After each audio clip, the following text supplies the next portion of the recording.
je vais vous parler d'un primate. Donc, on a parlé de macaques beaucoup, on a parlé un peu de babouins, et je vais vous parler d'un primate qui est un peu particulier, qui est surtout très petit et qui s'appelle le microcèbe. Et donc, je vais vous parler de travaux qui concernent la compréhension de l'organisation du cerveau chez les primates. Et puis aussi, je vais vous parler de la compréhension des maladies neurodégénératives. Donc, évidemment, je ne vais pas tout vous dire, enfin, je vais vous donner quelques exemples, aussi à partir du microcèbe. Donc, le microcèbe, c'est cet animal que vous voyez ici. Donc, euh, il est, euh, il est caché, mais en fait, quand on le prend, c'est un animal qui est petit. C'est le plus petit primate qui existe au monde. Il mesure 12 centimètres. Donc là, vous avez un animal qui est adulte. Il a un poids qui est relativement faible. Il pèse 80 grammes.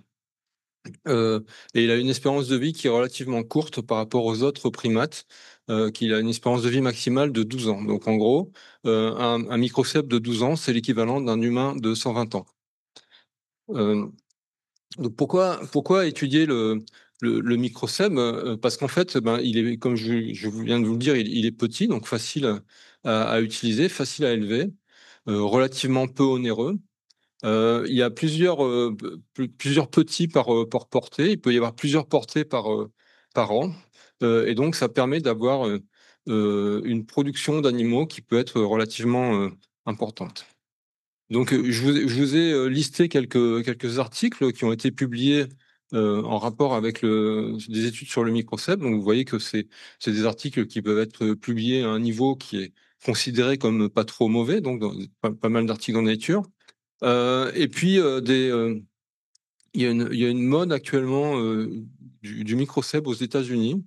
Et donc, vous voyez par exemple ici dans The Economist des publications sur le fait que le microcèbe, c'est peut-être un des primates modèles de l'avenir. Alors, pas le seul évidemment, mais c'est un des primates modèles de l'avenir pour les raisons que je vous ai données. Alors, quand on regarde l'arbre phylogénétique des primates, vous voyez le microcèbe, en fait, il est relativement, même très éloigné de l'humain. C'est un des primates les plus éloignés de l'humain. Si on fait un raccourci qui est faux, on peut considérer qu'il est peut-être relativement proche du primate primitif qui a évolué vers l'ensemble des primates. En fait, c'est un raisonnement qui est faux parce qu'en fait, comme l'humain, il a évolué pendant des millions d'années et donc c'est pas tout à fait le même animal que celui qui était à l'origine de la radiation évolutive des primates.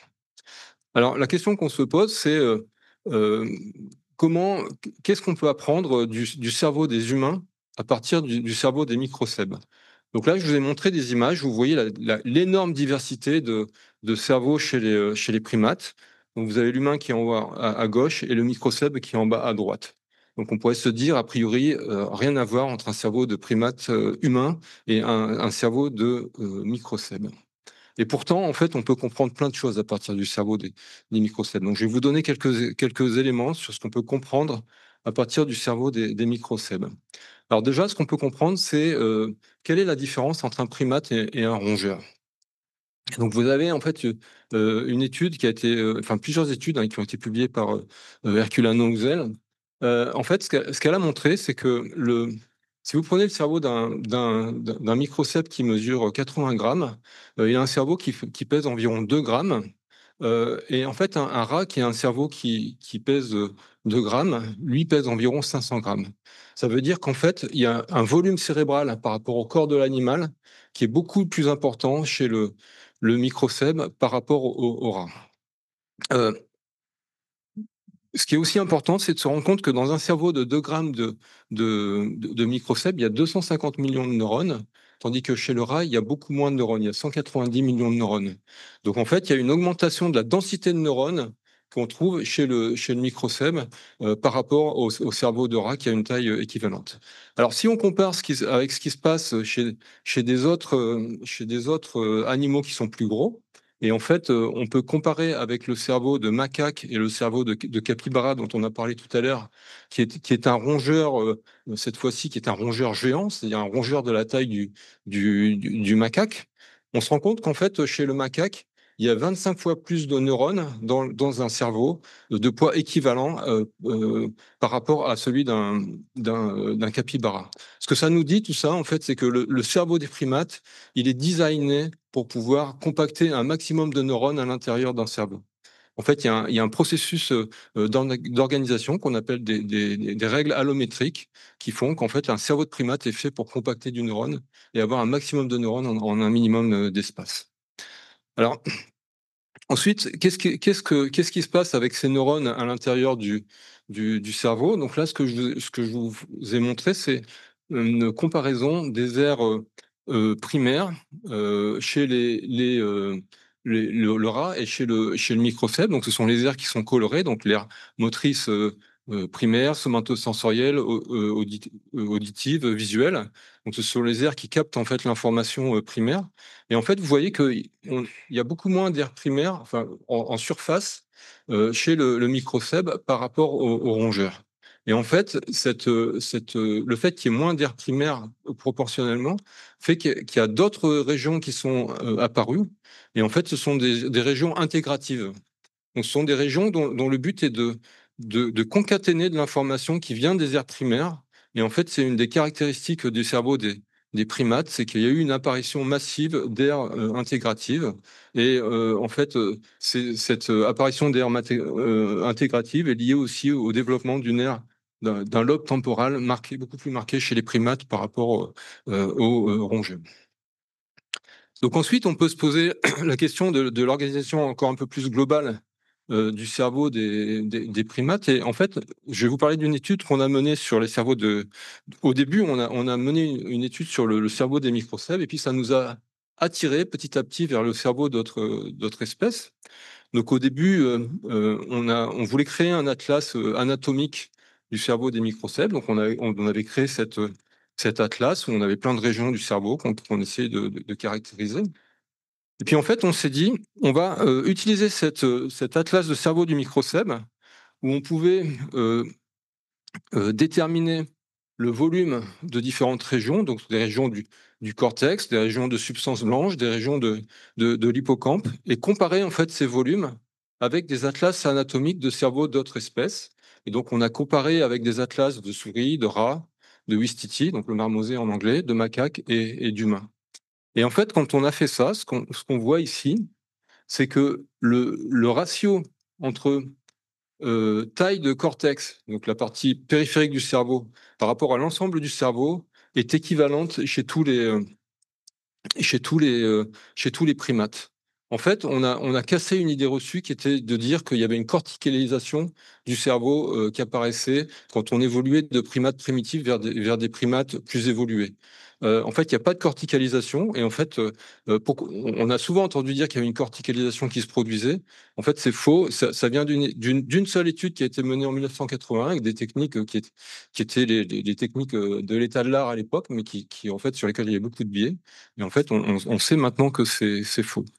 Ce qu'on voit aussi, c'est que quand il y a dans l'évolution des espèces, et notamment vers l'humain, il y a une réduction du volume de l'hippocampe proportionnellement à la taille de l'ensemble du cerveau. Donc l'hippocampe, c'est cette région qui a un rôle majeur pour la reconnaissance dans l'espace. Il y a un autre élément qui se produit, qui est absolument clair, quand on évolue, quand on évolue du microcèbe à l'humain, c'est une augmentation de la quantité de substances blanches. Et en fait, l'humain a un cerveau qui est ultra rempli de substances blanches. Alors, notre première interprétation, ça avait été de se dire que c'était un élément lié à l'évolution des espèces, mais en fait, pas du tout. C'est lié au volume du cerveau, en fait. Donc, plus le cerveau va être gros, plus il va y avoir une apparition de substances blanches importantes dans le cerveau. Et en fait, c'est complètement logique parce que si on a des régions qui sont distantes les unes des autres, elles ont besoin de communiquer. Et c'est la substance blanche qui permet à la communication.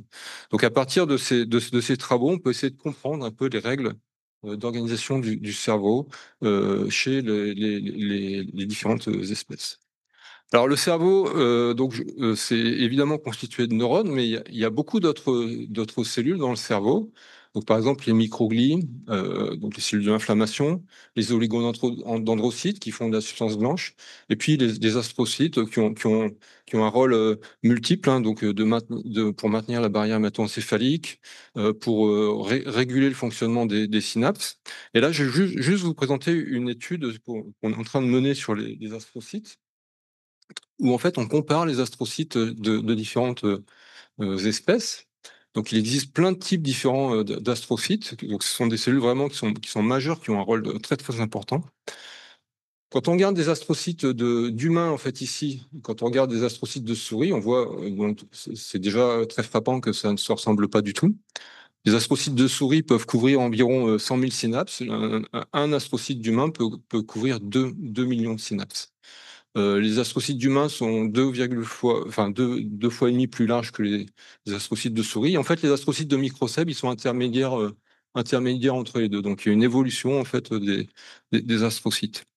Alors, ce qui est intéressant, c'est que quand on regarde, il y a des astrocytes qu'on appelle des astrocytes interlaminaires. C'est des astrocytes qui traversent le cerveau. Ils ont un rôle sûrement important de communication entre différentes aires du cerveau. Et en fait, ces astrocytes qu'on retrouve chez les humains, ils n'existent pas chez les souris, ils n'existent pas chez les rongeurs, et en fait, ils existent chez les microcèbes. Donc ça veut dire qu'en fait, à nouveau, un cerveau de microcèbe n'est pas du tout pareil qu'un cerveau d'un rongeur, même si la taille pourrait faire penser que ça ressemble à un rongeur. Alors, on a fait une étude du vieillissement, c'est une étude en cours au laboratoire, et en fait, ce qu'on voit, c'est que au cours du vieillissement des microcèbes, il y a une augmentation des astrocytes interlaminaires que vous voyez en fait ici dans différentes zones du cerveau. Donc, il y a une augmentation de la densité de ces astrocytes, et donc ça a probablement un rôle dans les altérations liées au vieillissement. Et donc, le vieillissement du microcèbe n'est pas pareil que le vieillissement d'une souris ou d'un rongeur par rapport à ça. Alors là, je vous ai parlé d'anatomie un peu globale. Maintenant, je vais vous parler un petit peu d'anatomie fonctionnelle, et je vais vous parler des réseaux cérébraux. Alors pour parler des réseaux cérébraux, il faut commencer par vous parler d'imagerie par résonance magnétique nucléaire. Et donc ce que vous voyez ici, c'est une expérience qui est menée chez l'homme.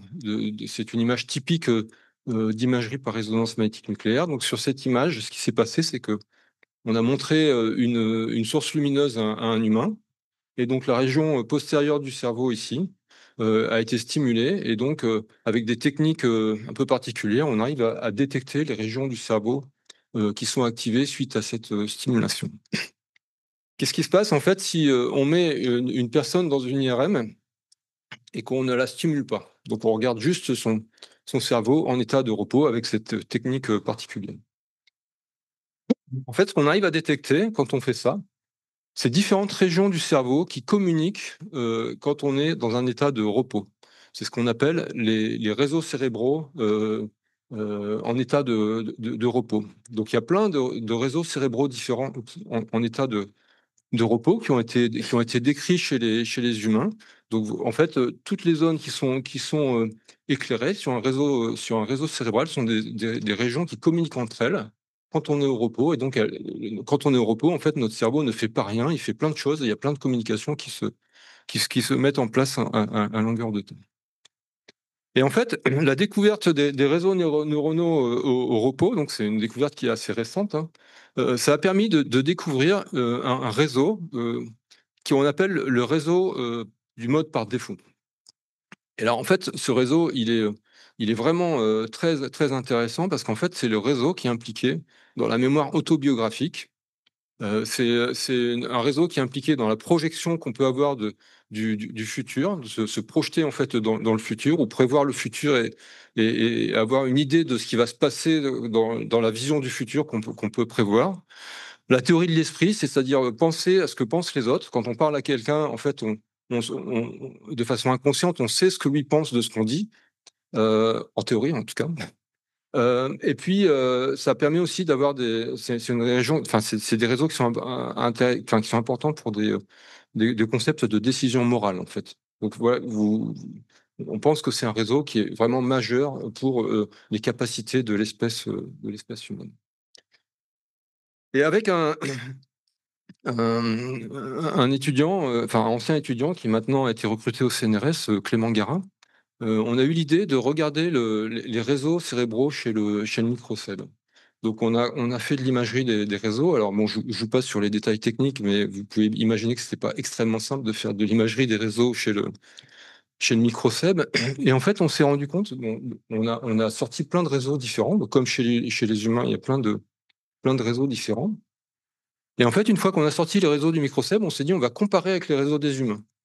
Donc on a fait cette comparaison et donc on a regardé, le réseau du mode par défaut et en fait, on était content et pas content parce qu'en fait, on avait des régions, des réseaux qui ressemblaient un petit peu au réseau, humain, donc le réseau fronto-pariétal ou le réseau fronto-temporal. Mais en fait, ça collait pas bien, en fait. Donc, bon, on essayait un peu de faire rentrer un rond dans un carré. On s'est dit: «Oui, ça ressemble», mais, il y avait quelque chose qui nous gênait un peu. Et du coup, on s'est dit: «On va essayer de comparer les réseaux dans plein d'espèces de primates et on va essayer de voir un peu ce qui se passe». Et donc, Clément a eu l'audace d'aller, de réaliser cette étude.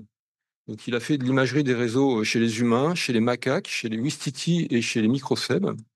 Et en fait, ce qu'il a montré, c'est que le réseau du mode par défaut, il est spécifique de l'humain. Et en fait, chez tous les autres primates chez qui il a travaillé, donc macaques, ouistiti et microcèbes, il y a 2 réseaux en fait, un réseau fronto-pariétal et un réseau, fronto-temporal. Et en fait, l'interprétation qu'on en fait, c'est qu'il y a 2 réseaux primitifs, le fronto-pariétal et le fronto-temporal, qui ont convergé en fait au cours de l'évolution pour aller chez l'humain pour créer ce réseau du mode par défaut. Donc c'est un exemple en fait d'évolution, de structures fonctionnelles qui sont produits, pour aller de singes, jusqu'à l'humain. Alors maintenant, je vais vous parler d'un autre aspect, qui est l'aspect, maladie, neurodégénérative. Et je vais vous donner un exemple de ce qu'on a pu faire dans le cadre de la maladie d'Alzheimer.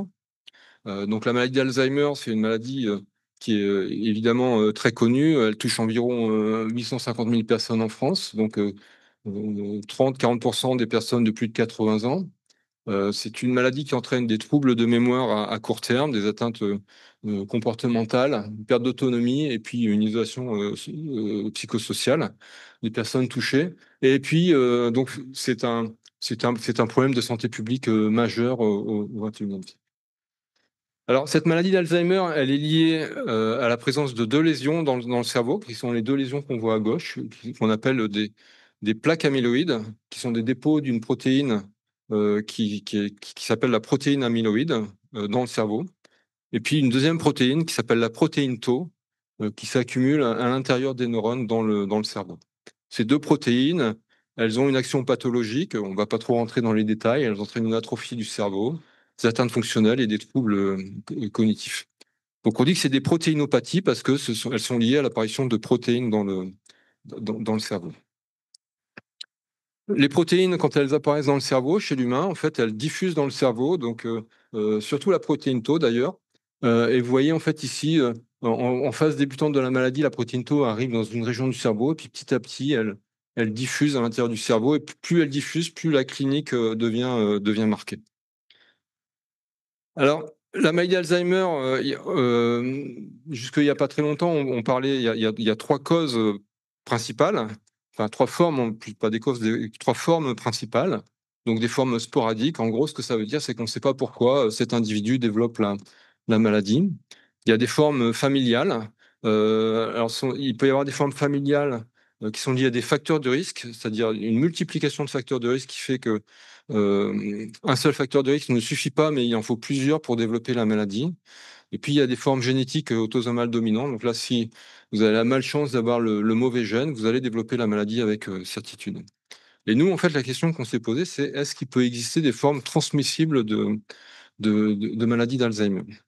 Alors c'était une vieille question, hein, cette question de la transmissibilité des lésions de la maladie d'Alzheimer parce qu'en fait, je vous ai dit que la maladie d'Alzheimer, c'est une protéinopathie et donc, il y a une autre grande famille de protéinopathies qui sont les maladies à prions et donc, les maladies à prions sont transmissibles et là je vous parle, d'un cas, qui a été, un peu le cas historique, hein. C'était, donc en Papouasie-Nouvelle-Guinée, il y avait des personnes qui développaient des troubles neurologiques, et en fait, il y a ce chercheur Gadzusek qui a été travaillé en Papouasie-Nouvelle-Guinée. En fait, les personnes qui vivaient là-bas avaient des rites cannibales. En fait, quand une personne décédait, les survivants mangeaient le corps, en fait, de la personne qui était décédée et donc lui, en fait, il a pensé qu'il y avait une transmissibilité des, des processus, neurodégénératifs et donc ce qu'il a fait, c'est qu'il a pris des cerveaux des personnes qui étaient décédées, il les a injectés à des chimpanzés, donc à l'époque, les gens travaillaient sur les chimpanzés. Il a montré qu'il y avait une transmissibilité, donc il a fait comme ça des passages en série, pour prouver qu'il y avait une transmissibilité. Alors le courroux, ben, il a disparu parce que les rites cannibales ont disparu, mais il y a la maladie de Creutzfeldt-Jakob qui est aussi, transmissible et qui continue d'exister. En fait, il y a très peu de cas de maladie Creutzfeldt-Jakob qui ont été transmises, hein. Par exemple, sur les formes iatrogènes, donc liées à des médicaments, c'est 470 cas. Mais c'est des cas, importants. Alors, pourquoi est-ce qu'en fait, il y a une transmissibilité? Bah, c'est parce qu'en fait, il y a une protéine, donc dans le cas de Creutzfeldt-Jakob, une protéine qu'on appelle prion, qui normalement est soluble. On a tous du prion, c'est pas vraiment toxique quand c'est sous forme soluble. Mais quand on injecte une forme anormale, qui est une protéine mal repliée, en fait, il va entraîner un changement de conformation de la protéine, normale et puis entraîner une réaction en chaîne qui va, augmenter le processus de production de cette protéine, pathologique et donc, est-ce que ce genre de processus pourrait se produire dans le cadre de la maladie d'Alzheimer? Alors pour travailler là-dessus, on a travaillé sur le microceb. Alors pourquoi travailler sur le microceb? Parce qu'en fait, il y a eu un certain nombre de travaux qui dataient des années 90, qui montraient que les microcèpes pouvaient spontanément développer des lésions de la maladie d'Alzheimer. Donc c'est des travaux qui avaient été menés, au par Arlette Peter qui était l'épouse du directeur du zoo de Vincennes et donc ils avaient des microcèpes. Ils avaient été, étudiés, en post-mortem par une chercheure de Montpellier qui s'appelle, Noël Bons et Nadine Mestre et donc ils ont montré, qu'il y avait des lésions d'Alzheimer. Donc ici, ça, c'est des études que nous, on a fait, mais c'est le même type d'image qui sortait. Des lésions amyloïdes et des lésions tau qui pouvaient se produire de façon spontanée chez le microcèbe, mais uniquement chez une toute petite quantité d'animaux et des animaux très âgés. Et donc nous, ce qu'on s'est dit, c'est on va faire la même expérience que Gad-Jusek. On va prendre des extraits de cerveau, humains, on va les inoculer à des microcèbes jeunes, c'est-à-dire des animaux qui ne doivent pas développer de lésions, de type, Alzheimer et puis on va les garder pendant un certain temps. Donc on les a quasiment gardés, 2 ans, puis ensuite on a regardé leur cerveau et en fait, ce qu'on a vu, c'était que tous les animaux qui avaient reçu des extraits de cerveau humains Alzheimer, donc ici, il y en avait 12, ils ont tous développé des lésions, amyloïdes. On avait 6 animaux qui avaient été inoculés avec des extraits de cerveau humains contrôle, donc des personnes non Alzheimer et aucun de ces animaux n'a développé de lésions, amyloïdes. On a eu le même résultat quand on a regardé l'autre pathologie d'Alzheimer, la pathologie, tau. Donc les pathologies tau, c'est beaucoup plus petit, hein, c'est des tout petits, points ici, mais en fait, quand on regarde en gros, ça ressemble à ça. Donc il y a une pathologie tau qui se développe. Donc il y a une transmissibilité très claire, des lésions de la maladie d'Alzheimer. Une fois qu'on a transmis la lésion, donc nous, on faisait une injection, à un seul endroit du cerveau. Il y a une diffusion, en fait, de la pathologie à l'ensemble du cerveau, donc exactement comme, ce qui se produit chez l'humain. L'apparition de ces lésions, ça entraîne des pertes neuronales. Donc ici, vous avez, un animal, contrôle. Ici, vous avez un animal, injecté et en fait, vous voyez, par exemple, cette région ici, il y a une perte, neuronale qu'on peut quantifier. Alors du coup, finalement, il y a une transmissibilité des lésions de la maladie d'Alzheimer qui est possible. Nos travaux et puis d'autres, hein, on n'est pas les seuls, ont amené un comité d'experts à, statuer sur l'utilisation de ces protéines particulières qu'on appelle prion-like, donc de type prion, donc ce ne sont pas des prions, c'est de type prion. Et en fait, il y a maintenant il y a des recommandations qui ont été mises en place pour les personnes qui travaillent avec ces protéines, parce qu'elles ont un potentiel, heu, toxique, possible. Alors évidemment, il faut là on parle d'injection intracérébrale, ce qui est quand même, difficile à faire dans des cas, de maladresse, expérimentale, en fait. Heu alors, ceci dit, ma il y a eu un certain nombre de publications, relatifs à des cas humains et là, en fait, ce que je vous montre, ce sont des personnes qui ont été traitées, avec des greffes de Durmer. Donc c'est des personnes qui ont eu un accident, avec une fracture du crâne quand ils étaient enfants. Donc c'est ce que vous voyez, en fait, ici avec des zones, des points verts, des zones vertes. Donc, ils avaient entre 1 et 10 ans. Ils ont fait une fracture du crâne et en fait, ce qu'on faisait à l'époque, c'est qu'on faisait des greffes de Durmer. C'était en fait, c'est donc la membrane qui se trouve, autour du cerveau. On prenait cette membrane sur des cadavres et on la greffait sur les enfants qui avaient eu cet accident. Et en fait, ce qu'on voit, c'est que 30 à 40 ans plus tard, ces personnes ont développé des hémorragies cérébrales, liées à la présence, d'amyloïdes dans les vaisseaux, sanguins. Et donc en fait, on pense que c'est un processus de transmission qui a duré pendant 30 ou 40 ans pour développer des pathologies qui ont, dans certains cas, amené à la mort du patient par hémorragie, cérébrale. Il y a eu une publication, en 2024 qui montre aussi, des signes cliniques d'Alzheimer chez des patients qui ont eu aussi des greffes comme ça, et des signes cliniques type Alzheimer, ce qui se tendrait à penser que peut-être une vraie maladie d'Alzheimer est aussi, transmissible. Voilà, donc je vais conclure. Donc, ce que j'ai essayé de vous montrer, c'est que les cerveaux de primates ont évolué d'une façon, unique, très différente du cerveau des autres espèces telles que les rongeurs. Donc ils ont évolué pour augmenter la densité, neuronale, pour réorganiser les aires, corticales, pour pouvoir avoir un cerveau qui était plus gros dans un corps plus petit. Ce qui est important, si vous vous rappelez que je vous ai dit tout à l'heure que ces animaux qui avaient évolué pour pouvoir évoluer dans des arbres, donc pour pouvoir être plus mobiles, en fait. Les microcèpes sont des animaux qui sont très importants pour les études en neurosciences. Donc je vous ai montré juste un exemple de transmissibilité des lésions de la maladie Alzheimer, mais en fait, à partir de cette transmission, maintenant, on a des modèles, primates de maladie d'Alzheimer dans lesquels on peut évaluer un certain nombre de choses dont je ne vous parle pas aujourd'hui. On peut évaluer un certain nombre de choses aussi, assez intéressantes. Par exemple, avec des collègues, qui travaillent à Brunoy, Fabienne Auger, qui est vétérinaire aussi. Heu, on a montré que la restriction calorique, permet d'augmenter l'espérance de vie, de façon massive des microcèbes. Donc en fait, au début, je vous ai dit qu'ils avaient une espérance de vie maximale de 12 ans. Quand on fait une restriction calorique, des animaux, en fait, on peut augmenter leur espérance de vie jusque 14 ans. Donc en fait, on peut multiplier de façon massive augmenter de façon massive l'espérance de vie.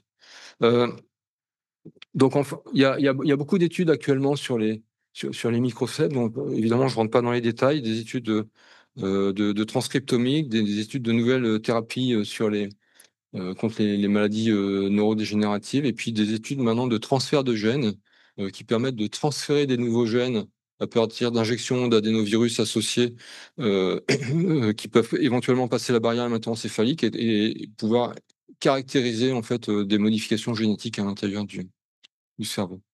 Voilà, je vais m'arrêter là et je vous remercie pour votre attention.